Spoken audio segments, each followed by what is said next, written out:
ಶಾಪ ವಿಮೋಚನೆ ವಿಶೇಷ ಕಾರ್ಯಕ್ರಮಕ್ಕೆ ಮತ್ತೊಮ್ಮೆ ತಮಗೆಲ್ಲ ಸ್ವಾಗತ. ಬಹುತೇಕ ನಮ್ಮ ಚರ್ಚೆಯ ಕೊನೆಯ ಹಂತ ಬಿದ್ದೀವಿ. ಬನ್ನಿ, ಕೊನೆಯದಾಗಿ ನಾಗರಾಜ್ ದೀಕ್ಷಿತರು ಏನು ಹೇಳ್ತಾರೆ? ಕನ್ನಡ ದೀಕ್ಷಿತರೆ, ಕೊನೆಯದಾಗಿ ತಮ್ಮ ಅಭಿಪ್ರಾಯ ಏನು ಸರ್? ಏನು ಹೇಳ್ತೀರಿ ಕೊನೆಯದಾಗಿ ಹೇಳಿ.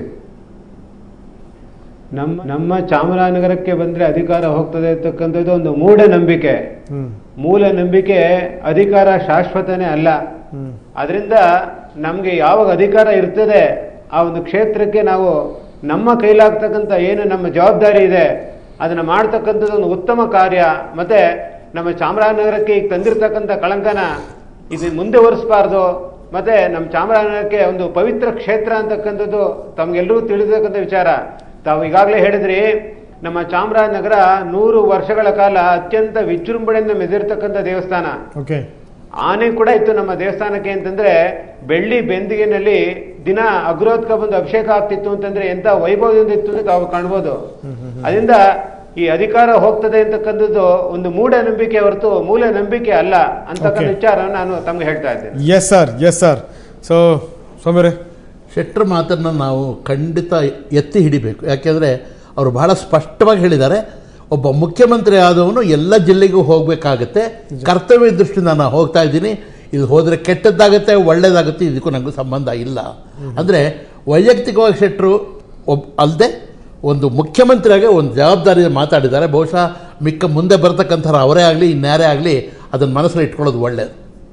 Fine fine sir. ಖಂಡಿತವಲ್ಲ. ನಾನು ಕೂಡ ಸನ್ಮಾನ್ಯ ಗೌರವಾನ್ವಿತ ಮುಖ್ಯಮಂತ್ರಿಗಳಾದಂಥ ಜಗದೀಶ್ ಶೆಟ್ಟರ್ ಅವರು ಏನು ನಂಬಿಕೆ ಇಟ್ಕೊಂಡು ಹೇಳಿದ್ದಾರೆ ಅದಕ್ಕೆ ಪೂರಕವಾಗೇ ಇದ್ದೀವಿ. ಯಾಕೆಂತಂದರೆ ಕಾಯಕವೇ ಕೈಲಾಸ, ಮಾಡೋ ಕೆಲಸದ ಮೇಲೆ ನಾವು ನಂಬಿಕೆ ಇಟ್ಕೋಬೇಕು. ಆ ಕೆಲಸ ಇವತ್ತು ಅವ್ರು ಕೂತಿರ್ತಕ್ಕಂಥದ್ದು ಇಡೀ ರಾಜ್ಯಕ್ಕೆ ಆ ಸ್ಥಾನಮಾನದಲ್ಲಿ ಕೂತಿದ್ದೀನಿ. ಆ ಸ್ಥಾನಮಾನದಲ್ಲಿ ಕೂತಿದ್ದ ಸರ್ವರಿಗೂ ಸಮಪಾಲು ಸಮಬಾಲು ಅನ್ನುವಾಗ ಈ ಮೌಢ್ಯ ಮೂಢನಂಬಿಕೆಗಳ ವಿರುದ್ಧವಾಗಿ ಧೋರಣೆಯನ್ನು ತೋರಿಸಿ ನನ್ನ ಕರ್ತವ್ಯ ನಾನು ಎಲ್ಲ ಕಡೆ ಹೋಗ್ತೀನಿ, ಜಾಗ ಇರುತ್ತೋ ಜಾಗ ಬರುತ್ತೋ ಅದು ಮುಖ್ಯ ಆಗೋದಿಲ್ಲ, ಇರೋವಷ್ಟು ದಿವಸ ನಾನು ಏನು ಮಾಡ್ತೀನಿ, ಹೇಗೆ ಮಾಡ್ತೀನಿ ಮತ್ತು ಸಾರ್ವತ್ರಿಕವಾಗಿ ಒಪ್ಪೋ ರೀತಿ ಮಾಡ್ತಕ್ಕಂಥದ್ದಕ್ಕೆ ನಾಂದಿ ಆಡಿದ್ದಾರೆ.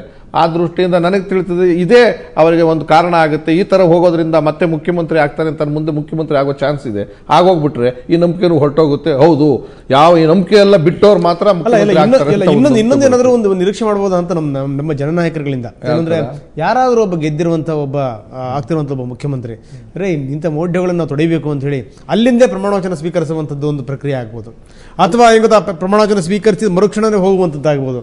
ಅಟ್ಲೀಸ್ಟ್ ಜನಗಳಿಗೆ ಒಂದು ನೀವು ಹೇಳಿದ್ದನ್ನು ನಾವು ಒಪ್ತೀನಿ. ಆದ್ರೆ ಈ ತರದ್ದು ಎಲ್ಲೆಲ್ಲಿ ಇದೆಯೋ ಅಂತದ್ದೆಲ್ಲ ಹುಡುಕೊಂಡು ಹೋಗಿ ಮಾಡಕ್ಕಾಗಲ್ವಲ್ಲ. ಅಂದ್ರೆ ನೀವು ಹೋಗ್ಬೇಕು ಈ ತರದ್ದು, ಆದ್ರೆ ಬಂದ ತಕ್ಷಣನೇ ಹೋಗ್ಲಿ ಅಂತ ನಾನು ಹೇಳ್ತೀನಿ. ಈ ಸತಿ ಯಾರಾದ್ರೂ ಮುಖ್ಯಮಂತ್ರಿಗಳಾಗ್ಲಿ ಓತೆಲ್ಲಾದ್ರೂ ತಗೊಂಡ್ಲಿ, ಪ್ರಥಮ ತಿಂಗಳಲ್ಲೇ ಮೊದಲನೇ ಭೇಟಿ ಅಲ್ಲಿ ಕೊಡ್ಲಿ, ನಿಜ ಬರ್ಲಿ. ಅಲ್ಲಿಂದ ಆಚೆಗೆ ಒಂದ್ 3 ವರ್ಷ ಇದ್ರು ಅಥವಾ 5 ವರ್ಷ ಇದ್ರು ಅಂದಾಗ ಸಂಪೂರ್ಣ ತೊಳಿಬೋದ ಇದನ್ನ. ಆ ಧೈರ್ಯವನ್ನು ಮಾಡ್ಲಿ, ಯಾರಾದ್ರೂ ಬರ್ಲಿ. ನಮ್ಮ ಮುಖ್ಯಮಂತ್ರಿಗಳೇ ಬರ್ತಾರೆ, ಅವರೇ ಆಗ್ತಾರೆ ಅಂತ ನಾನು ಆಸೆ ಪಡ್ತೀನಿ. ಜಗದೀಶ್ ಶೆಟ್ಟರ್ ಮೊದಲನೇ ತಿಂಗಳೇ ಬರ್ಲಿ ಅಂತ ಯಾರಾದ್ರೂ ಕೂಡ ಬರ್ಲಿ ಮಾಡ್ಕೋತಾ ಇದ್ದೀರಾ.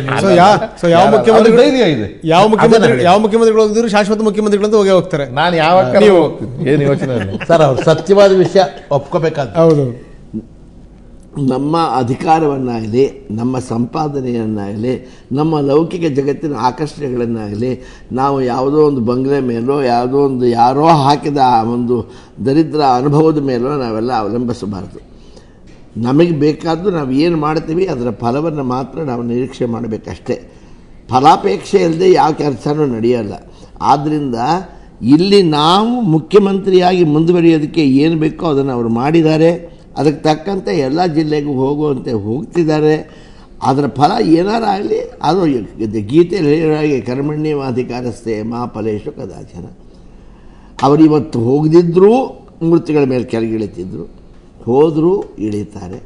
ಆದ್ದರಿಂದ ಈ ವಿಚಾರದಲ್ಲಿ ನನಗನ್ಸುತ್ತೆ ಅವರವ್ರ ರೀತಿಯಲ್ಲಿ ಅವ್ರವ್ರು ಮಾತಾಡ್ಕೊಳಕ್ಕೆ ಬೇರೆ ಬೇರೆ ಪಕ್ಷಗಳಿಗೆ ಒಂದು ಅವಕಾಶ ಮಾಡಿಕೊಟ್ರೆ ವಿನಃ ಇದರಲ್ಲಿ ಬೇರೆ ಇನ್ನೇನೂ ಇಲ್ಲ. ಗೆದ್ದರೆ ನಮ್ಮ ಮುಖ್ಯಮಂತ್ರಿ ಚಂದ್ರು ಹೇಳಿದಾಗೆ ಮೊದಲನೇ ತಿಂಗಳೇ ಬೇಕಾದ್ರೆ ಅಲ್ಲೇ ಹೋಗಲಿ, ಅಲ್ಲೇ ಮೊದಲನೇ ಒಂದು ಸೇವೆ ಮಾಡಿಸ್ಕೊಂಡು ನಮ್ಮ ಚಾಮರಾಜೇಶ್ವರನಿಗೆ ಸನ್ನಿಧಿಯ ಒಳಗೆ ಬರಲಿ. ಅದರಲ್ಲಿ ನಿಜವಾಗಿ ಕಾಯಂ ಆಗಿ ತೊಳೆದ ಹಾಗಾಗತ್ತೆ ಈ ಕೆಟ್ಟ ಹೆಸರನ್ನ. ಅದು ಆ ಕೀರ್ತಿ ಅವ್ರಿಗೆ ಬರಲಿ. ಅಲ್ಲ, ಇವರೇನೋ ಹೋಗ್ತಾರೆ ಬಿಡ್ತಾರೆ, ಆದ್ರೆ ಅಲ್ಲಿ ಜನಗಳಿಗೆ ಎಂತ ಒಂದು ಇದು ಕಾಡಬೇಕು ನೋಡಿ. ಏನಪ್ಪ ನಾವು ನಮಗೇನು ತೀರ ನಮ್ಮ ಭಾವನೆಗಳಿಗೆ ಬೆಲೆನೇ ಇಲ್ವಾ, ಅಥವಾ ನಾವು ರಾಜ್ಯದಲ್ಲಿ ಇಲ್ವಾ, ನಮ್ಮನ್ನೇನು ಈ ರೀತಿ ಕಾಣ್ತಾರೆ ಇವರು ಅಂತ.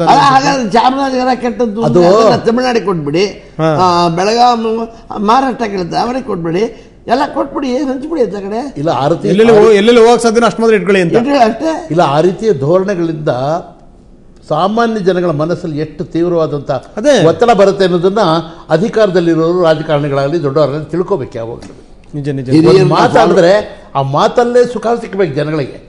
ಅದು ನಿಮ್ಮ ಮಾತಿಂದ ನೀವು ನಾಳೆ ಏನೇ ಕೊಟ್ಟರು ನೋವಾಗಬಾರ್ದು. ಅದು ಬಹಳ ಮುಖ್ಯ ಆಗುತ್ತೆ.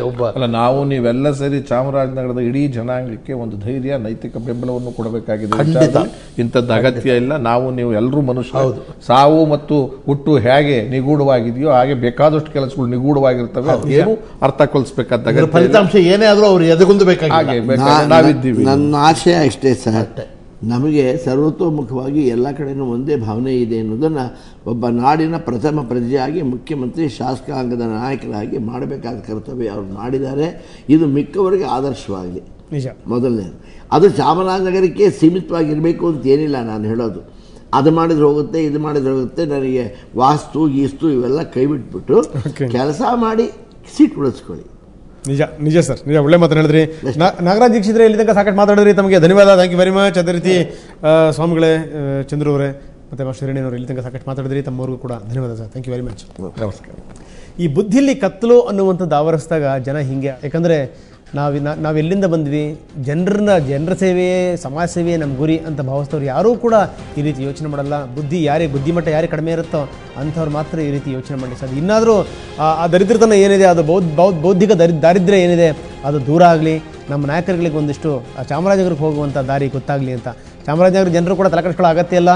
ಬಂದರೆ ಓಕೆ ನಿಮ್ಗೆ ಯೋಗ್ಯತೆ ಇದೆ ಬನ್ನಿ ಅಂತ, ಬರಲಿಲ್ಲ ಅಂದರೆ ನಿಮ್ಮ ಯೋಗ್ಯತೆ ಇಲ್ಲ, ನಿಮ್ಮ ಹಣೆ ಬರವೇ ಇಷ್ಟು ಅಂತ. ಯಾಕಂದರೆ ಇವರೆಲ್ಲ ನಾವು ಗೆಲ್ಲಿಸ್ತಂಥವ್ರಲ್ಲ.